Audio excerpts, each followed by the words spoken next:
എല്ലാ സഹോദരങ്ങൾക്കും നമ്മുടെ യൂട്യൂബ് ചാനലിലേക്ക് സ്വാഗതം. അപ്പോൾ നമുക്ക് ഒരു വീഡിയോ ക്ലിപ്പ് കണ്ടിട്ട് വരാം, അതിനുശേഷം നമുക്ക് കാര്യത്തിലേക്ക് കിടക്കാം. ഓക്കെ. എന്താ യൂട്യൂബ് ചാനൽ തുടങ്ങുന്നത് വലിയ തെറ്റാണോ? അത് എൻ്റെ ഇഷ്ടമല്ലേ, എൻ്റെ ഇഷ്ടത്തിന് ഞാനത് ചെയ്യും. ഞാൻ എൻ്റെ വീട്ടിൻ്റെ കൊലായിൽ അർജുൻ്റെ വണ്ടി ഉണ്ടായിരുന്നു, ഞാൻ അതൊരു യൂട്യൂബറിന് കാണിച്ചു കൊടുത്തു. ഒരു ബൈക്ക് കാണിച്ചു കൊടുത്തു, എന്താ തല കീയാവോ? പക്ഷേ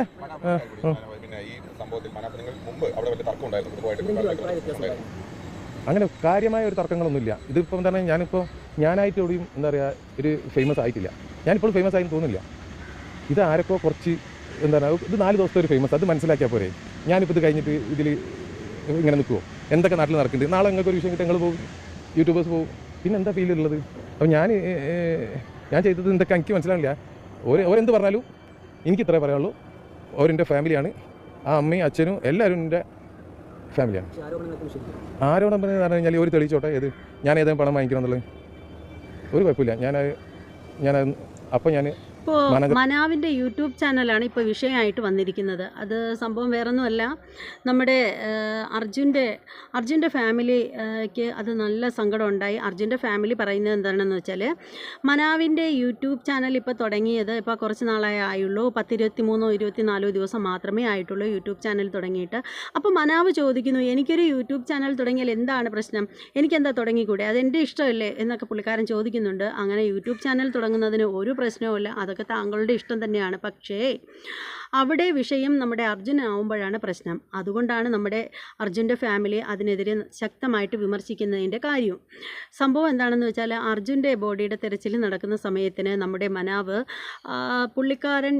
പുള്ളിക്കാരൻ്റെ ചാനലിലിടാനായിട്ട് കണ്ടൻറ്റ് ക്രിയേറ്റ് ചെയ്യുന്നതിൻ്റെ തിരക്കിലായിരുന്നു എന്നാണ് വീട്ടുകാർ അവകാശപ്പെടുന്നത്. ബോഡി അവിടെ തപ്പുന്നു, ഇവിടെ തപ്പുന്നു, ദേ അങ്ങോട്ട് ചെയ്യുന്നു, ഇങ്ങോട്ട് ചെയ്യുന്നു എന്നൊക്കെ പറഞ്ഞിട്ട് പുള്ളിക്കാരൻ വീഡിയോ ചെയ്യുന്നതിൻ്റെ തിരക്കിലായിരുന്നു എന്നൊക്കെയാണ് നമ്മുടെ വീട്ടുകാർ അവകാശപ്പെടുന്നത്. അപ്പോൾ അങ്ങനെ അതുമാത്രമല്ല, നമ്മുടെ അർജുൻ്റെ ഒരു 2 വീലർ എടുത്തിട്ട് നമ്മുടെ ഒരു യൂട്യൂബറെ കൊണ്ടുവന്ന് കാണിച്ചിട്ട് അത് കണ്ടൻറ്റാക്കി എന്നൊക്കെ പറഞ്ഞിട്ടൊക്കെ അവർ പറയുന്നുണ്ട്. അപ്പോൾ മനാവിനോട് പറയാനുള്ളതെന്ന് വെച്ചാൽ, ആ ഒരു ഫാമിലിയെ നിങ്ങൾ വെറുതെ വിടുക. എന്തായാലും നിങ്ങളും എല്ലാവരും ചേർന്നിട്ട് നമ്മുടെ അർജുൻ്റെ ബോഡി അത് കണ്ടുപിടിച്ചു, സംസ്കാര ചടങ്ങുകളെല്ലാം ഭംഗിയാക്കി നടന്നു, നിങ്ങളും അതിലൊരു പങ്ക് വഹിച്ചു. അപ്പോൾ ഇനി എന്താണ്, ഇനി ആ ഒരു കുടുംബത്തെ വെറുതെ വിടുക. നമ്മൾക്ക് ആവശ്യമില്ലാത്തടത്തേക്ക് നമ്മൾ എന്തിനാണ് നോക്കുന്നത്? അവരെന്തെങ്കിലും ആയിക്കോട്ടെ. നിങ്ങളിപ്പോൾ ഇപ്പോൾ ഓടി നടന്ന് ഇപ്പോൾ നമ്മുടെ എന്താണ് മനാഫ് ചെയ്യുന്ന ഒരു കാര്യം എന്ന് വെച്ചാൽ, ഓടി നടന്ന് ഓരോരോ യൂട്യൂബ് ചാനലിനായിട്ട് ഇൻ്റർവ്യൂ കൊടുക്കുകയാണ് പുള്ളിക്കാരൻ. എന്തിനാണ്? നിങ്ങളുടെ പ്രിയ സുഹൃത്ത് പോയി, ഇനി എന്തിനാണ് ഇങ്ങനെ ഓടി നടന്ന് നിങ്ങൾ ഇൻ്റർവ്യൂ കൊടുക്കുന്നത്? നിങ്ങളുടെ ഓരോ ഇൻ്റർവ്യൂകളും നമ്മുടെ അർജുൻ്റെ ഫാമിലിയാണ് തകർത്തുകൊണ്ടിരിക്കുന്നത്. സൈബർ അറ്റാക്ക് അവരൊരുപാട് നേരിടുന്നു. അർജുൻ്റെ ഒരു സഹോദരിക്കാണെങ്കിൽ ഡിപ്രഷൻ്റെ മരുന്ന് കഴിക്കുന്ന കുട്ടിയാണ്. അപ്പോൾ ഇതൊക്കെ അവർക്ക് താങ്ങാനുള്ള ശേഷിയില്ല. അതിൻ്റെ പേരിലാണ് അവരിന്നലെ ഒരു പത്രസമ്മേളനമൊക്കെ നടത്തിയത്. അപ്പോൾ അത് ഒട്ടുമിക്ക ചാനലുകളും ഉണ്ടായിരുന്നു. അപ്പോൾ അതിൽ അർജുൻ്റെ ഇളയ സഹോദരൻ പറയുന്നുണ്ട്, ഒരുപാട് തെളിവുകളുണ്ട്, അതായത് മനാവിൻ്റെ ഭാഗത്ത് നിന്ന് ഒരുപാട് കള്ളത്തരങ്ങളാണ് പറഞ്ഞുകൊണ്ടിരിക്കുന്നത്, അതിൻ്റെ ഫുൾ തെളിവുകളും നമ്മുടെ അർജുൻ്റെ ഇളയ സഹോദരൻ്റെ കൈവശം ഉണ്ടെന്നൊക്കെയാണ് നമ്മുടെ അർജുൻ്റെ ഇളയ സഹോദരൻ പറയുന്നത്. ഇപ്പോൾ ഞാൻ പറയുന്നത് എന്താണെന്ന് വെച്ചാൽ, മനാവിന് അർജുനോട് ഇത്രയേറെ സ്നേഹമുണ്ടെങ്കിൽ ആ കുടുംബത്തെ വെറുതെ വിടുക. ആ കുടുംബത്തിൻ്റെ ഒരു കാര്യങ്ങളിലും ഇനി തലയിടാതിരിക്കുക. അതാണ് എനിക്ക് പറയാനുള്ളത്. എന്നാൽ കുറേ ആളുകൾ ഇപ്പോൾ ചോദിക്കും, എന്ത് കാര്യമാണ് ഇപ്പോൾ മനാവ് തലയിട്ടത് എന്ന് ചോദിക്കും. അത് മറ്റൊന്നുമല്ല, ഇപ്പോൾ മനാവ് പറയുന്നുണ്ട്, ഇനിയുള്ള മനാവിൻ്റെ വാഹനങ്ങളിലൊക്കെ അർജുൻ എന്നായിരിക്കും പേരിടുന്നത് എന്ന് നമ്മുടെ മനാവ് പറയുന്നുണ്ട്. പക്ഷേ അത് നടക്കില്ല എന്നും അത് നടക്കാൻ അനുവദിക്കില്ല എന്നും അത് അവർക്കൊട്ടും താല്പര്യമില്ല എന്നും നമ്മുടെ അർജുൻ്റെ ഫാമിലി പറയുന്നുണ്ട്. അപ്പോൾ മനാവിനാണെങ്കിൽ വാശി, മനാവിൻ്റെ വാഹനത്തിന് അർജുൻ്റെ പേര് തന്നെ ഇടുമെന്ന്. അപ്പോൾ ആ ഒരു വാശി വേണ്ടെന്നാണ് ഞാൻ പറയുന്നത്. കാരണം എന്താണെന്ന് വെച്ചാൽ, അതൊരു മരിച്ചുപോയ മനുഷ്യനാണ്, ഇന്ന് ജീവിച്ചിരിപ്പില്ല ആ മനുഷ്യൻ്റെ ഓർമ്മകളിൽ കഴിയുന്നവരാണ് ആ കുടുംബത്തുള്ളവരത്രയും. അപ്പോൾ തൻ്റെ വാഹനങ്ങൾക്ക് നമ്മുടെ അർജുനെ ഒരു സ്മാരകമാക്കി കൊണ്ടു നടക്കേണ്ട കാര്യമൊന്നുമില്ല. അത് ശരിക്കും പറയുകയാണെങ്കിൽ ആ വീട്ടുകാർക്ക് ഏറ്റവും അധികം വേദന ഉണ്ടാക്കുന്ന കാര്യമാണ് അത്. അപ്പോൾ അവർക്കതിനോട് താല്പര്യമില്ലെങ്കിൽ താങ്കൾ അങ്ങനെ ചെയ്യാതിരിക്കുക. ഇപ്പോൾ ഞാനൊരു കാര്യം ചോദിച്ചോട്ടെ, ഇപ്പോൾ താങ്കൾക്ക് പ്രിയപ്പെട്ട ആരെങ്കിലും മരിച്ചു പോയി എന്നിരിക്കട്ടെ, ഇപ്പോൾ ആരാണെന്നൊന്നും പറയുന്നില്ല, ആരെങ്കിലും ഇപ്പോൾ ബാപ്പയോ ഉമ്മയോ അതുപോലെ മറ്റാരോ അല്ലെങ്കിൽ ആരെങ്കിലും ആവട്ടെ, ആരെങ്കിലും മരിച്ചു പോയി എന്നിരിക്കട്ടെ, അപ്പോൾ താങ്കളുടെ വാഹനങ്ങൾക്ക് താങ്കൾ ആ പേരിടുമോ, അവരുടെ പേരിടുമോ? ഒരിക്കലുമില്ല, അങ്ങനെ ഒരിക്കലും ചെയ്യില്ല. അപ്പോൾ പിന്നെ ഇതും ചെയ്യാതിരുന്നുകൂടെ? എന്തിനാണ്? ആ ഒരു കുടുംബക്കാർക്ക് ഇഷ്ടമല്ലെങ്കിൽ പിന്നെ എന്തിനാണ് അത് ചെയ്യുന്നത്? അതുകൊണ്ട് നിങ്ങൾക്ക് എന്താണ് ലാഭം? അവരെ മാനസികമായിട്ട് തകർക്കാൻ വേണ്ടിയിട്ടാണോ? താങ്കൾ ഒരുപാട് അവർക്ക് വേണ്ടിയിട്ട് സഹായങ്ങളൊക്കെ ചെയ്തു കൊടുത്ത ആളല്ലേ, പിന്നെ എന്തിനാണ് അവരെ വേദനിപ്പിക്കുന്നത്? ശരിക്കും നിങ്ങൾക്കിടയിലുള്ള ആ ഒരു തർക്കം കാണുമ്പോൾ നമ്മുടെ അർജുൻ്റെ ആത്മാവ് അത് വേദനിക്കത്തേ ഉള്ളൂ, അതൊരിക്കലും സന്തോഷിക്കത്തില്ല. പിന്നീട് നിങ്ങൾ പറയുന്നു നിങ്ങളും അർജുനും തമ്മിൽ നല്ല സ്നേഹത്തിലായിരുന്നു, അങ്ങനെയാണ് ഇങ്ങനെയാണെന്നൊക്കെ നിങ്ങൾ പല ഇൻ്റർവ്യൂവിലും പറഞ്ഞു കേട്ടു. എന്നിട്ട് നിങ്ങൾ പറയുന്ന ഒരു ഇൻ്റർവ്യൂവിൽ പറയുന്നത് കേട്ടു, അർജുന് 75,000 രൂപ വെച്ച് എല്ലാ മാസവും, അത് അർജുൻ്റെ ഏറ്റവും കുറഞ്ഞ ശമ്പളം 75,000 രൂപയായിരുന്നു എന്ന് നിങ്ങൾ പറയുന്നുണ്ടായിരുന്നു. ശരിക്കും പറയുകയാണെങ്കിൽ അത് അർജുൻ്റെ ഭാര്യയ്ക്ക് പോലും അറിയില്ല. എന്നാൽ കുറേ പേര് പറയും അർജുൻ ഒരുപക്ഷെ പറഞ്ഞിട്ടുണ്ടാവില്ല എന്നാണ് പറയുന്നത്, പറയുമായിരിക്കും.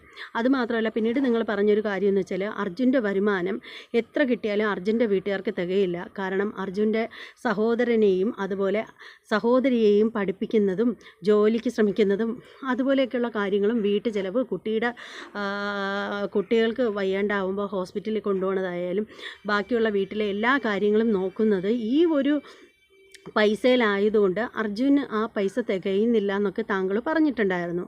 സത്യം പറഞ്ഞാലുണ്ടല്ലോ, എന്തിനാണ് ഇങ്ങനെ ഓരോരോ കാര്യങ്ങൾ പടച്ചിറക്കുന്നത്? ആ വീട്ടുകാർ പറഞ്ഞത് എന്താണെന്നറിയാമോ? അർജുൻ്റെ ഇളയ സഹോദരൻ പറഞ്ഞ കാര്യം എന്ന് വെച്ചാൽ, ആ പുള്ളിക്കാരൻ്റെ പഠിത്തം കഴിഞ്ഞിട്ട് തന്നെ 2-3 വർഷം കഴിഞ്ഞു. പിന്നെ അതുപോലെ ആ പുള്ളിക്കാരൻ പല പല സ്ഥലങ്ങളിൽ ജോലി നോക്കുകയാണ്. അത് കണക്ക് അതായത് കൂലിപ്പണിയൊക്കെ തന്നെയാണ് ആ പുള്ളിക്കാരൻ ചെയ്യുന്നത്. അതുപോലെ ആ പുള്ളിക്കാരൻ്റെ ഈ പറഞ്ഞ സഹോദരിക്കാണെങ്കിൽ ജോലി ഉണ്ടായിട്ട് ജോലി ചെയ്യാൻ തുടങ്ങിയിട്ട് 3 വർഷമായി ആ പുള്ളിക്കാരത്തി ജോലി ചെയ്യാൻ തുടങ്ങിയിട്ട്. അതുപോലെ അങ്ങനെയാണെങ്കിൽ പോലും അർജുൻ ഈ പറയുന്ന മനാവിൻ്റെ വണ്ടിയിൽ അല്ലെങ്കിൽ വാഹനത്തിൽ ജോലി നോക്കാൻ തുടങ്ങിയിട്ട് 1 വർഷവും 2 മാസവും മാത്രമാണ് ആയത്. പിന്നെ എങ്ങനെയാണ് മനാവിനിങ്ങനെ ഇത്ര കൃത്യമായിട്ടൊക്കെ കാര്യങ്ങൾ പറയാൻ പറ്റുന്നത്? സഹോദരൻ്റെ പഠിത്തവും അനിയത്തിയുടെ പഠിത്തവും അങ്ങനെയൊക്കെയുള്ള കാര്യങ്ങളൊക്കെ നോക്കുന്നത് കാരണമാണ് പുള്ളിക്കാരൻ്റെ കയ്യിൽ പൈസ ഇല്ലാത്തതെന്നും ഒന്നിനും തികയാത്തതെന്നൊക്കെ ഈ പുള്ളിക്ക് എങ്ങനെ ഇത്ര കൃത്യമായിട്ട് പറയാൻ പറ്റി? ഇനി ഒരുപക്ഷെ ആരെങ്കിലും മനാവിനെ പറഞ്ഞ് തെറ്റിദ്ധരിപ്പിച്ചതായിരിക്കാം ഈ കാര്യങ്ങളൊക്കെ. അഥവാ തെറ്റിദ്ധരിപ്പിച്ചതാണെങ്കിൽ പോലും സ്വന്തം സുഹൃത്തായ അർജുൻ പറഞ്ഞിട്ടില്ലെങ്കിൽ അതിനർത്ഥം നിങ്ങൾ തമ്മിൽ അത്രയ്ക്കുള്ള ബന്ധമേ ഉള്ളൂ എന്നല്ലേ? അങ്ങനെയല്ലേ മനസ്സിലാക്കേണ്ടത്? അല്ലെങ്കിൽ അർജുൻ പറയേണ്ടതല്ലേ ഈ കാര്യങ്ങളൊക്കെ? അപ്പോൾ അർജുൻ പറഞ്ഞിട്ടില്ല, ഈ കാര്യങ്ങളൊന്നും ക്ലിയർ അല്ല എന്ന് മനസ്സിലാക്കുമ്പോൾ അർജുൻ അത് നിങ്ങളോട് പറഞ്ഞിട്ടില്ല എന്ന് വേണം മനസ്സിലാക്കാൻ. അപ്പോൾ പിന്നെ ഇത് നിങ്ങളെ വേറെ ആരെങ്കിലും പറഞ്ഞ് തെറ്റിദ്ധരിപ്പിച്ചതാവാം. അത്രയും നിങ്ങൾ ഭയങ്കര സുഹൃത്തുക്കളാണെങ്കിൽ ഇതെന്തായാലും അർജുൻ വഴിയാണ് നിങ്ങൾ അറിയേണ്ടിയിരുന്നത്. എന്തായാലും അദ്ദേഹം മരിച്ചു. ഇനി ആ ഒരു ഫാമിലി ആയിട്ടുള്ള കാര്യങ്ങളിൽ നിങ്ങൾ 2 കൂട്ടരും പത്രസമ്മേളനവും വീഡിയോയും ഇൻ്റർവ്യൂവും ഒക്കെ ആയിട്ട് പോവാതിരിക്കുക. അതാണ് പറയാനുള്ളത്.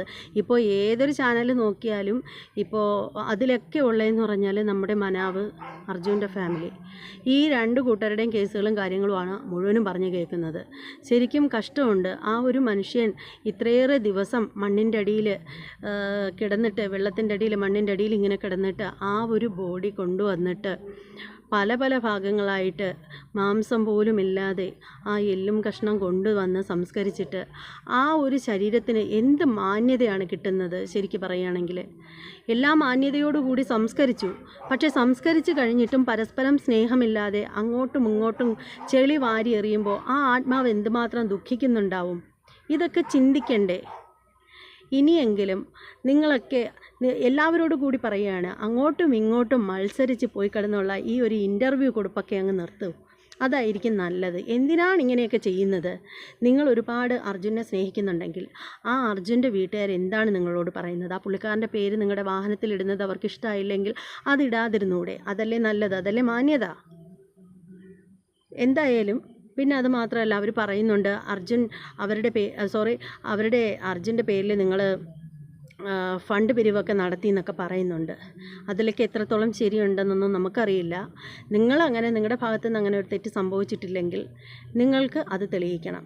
നിങ്ങളുടെ പേര് നല്ലതാവാനായിട്ട് നിങ്ങൾ വേണം ശ്രമിക്കേണ്ടത്. അപ്പോൾ അങ്ങനെ നിങ്ങളുടെ ഭാഗത്തുനിന്ന് അങ്ങനെയൊന്നും ഉള്ള കാര്യങ്ങളൊന്നും ഉണ്ടായിട്ടില്ലെങ്കിൽ അത് നിങ്ങൾ തന്നെ ആയിരിക്കണം അത് തെളിയിക്കേണ്ടത്. അതുപോലെ നിങ്ങളൊരു വീഡിയോയിൽ പറഞ്ഞിട്ടുണ്ടായിരുന്നു, ഏതോ ഒരു ഉസ്താദിനെ കൊണ്ട് എന്തോ ഓതിപ്പിക്കാനോ എന്തിനോ വന്നിട്ട് ആ പുള്ളിക്കാരൻ 2000 രൂപയും കണ്ട അർജുൻ്റെ കുഞ്ഞിന് കൊടുത്തു എന്നൊക്കെ. പക്ഷേ അത് അവർക്ക് വളരെ വേദന ഉണ്ടാക്കുന്ന കാര്യമായിരുന്നു. അപ്പോൾ എന്തായാലും ഇങ്ങനെയുള്ള കാര്യങ്ങളൊന്നും ഇനിയെങ്കിലും ഉണ്ടാവാതിരിക്കട്ടെ. നിങ്ങൾ 2 കൂട്ടരും, ഇനി അർജുൻ്റെ കൂട്ടരും മനാവും തമ്മിൽ നല്ല സ്നേഹത്തിലും സന്തോഷത്തിലും നിങ്ങൾ നല്ല രീതിയിൽ കഴിയാനായിട്ട് നിങ്ങൾക്ക് 2 കൂട്ടർക്കും തോന്നട്ടെ. അതിന് വേണ്ടിയിട്ട് ദൈവത്തോട് പ്രാർത്ഥിക്കാം.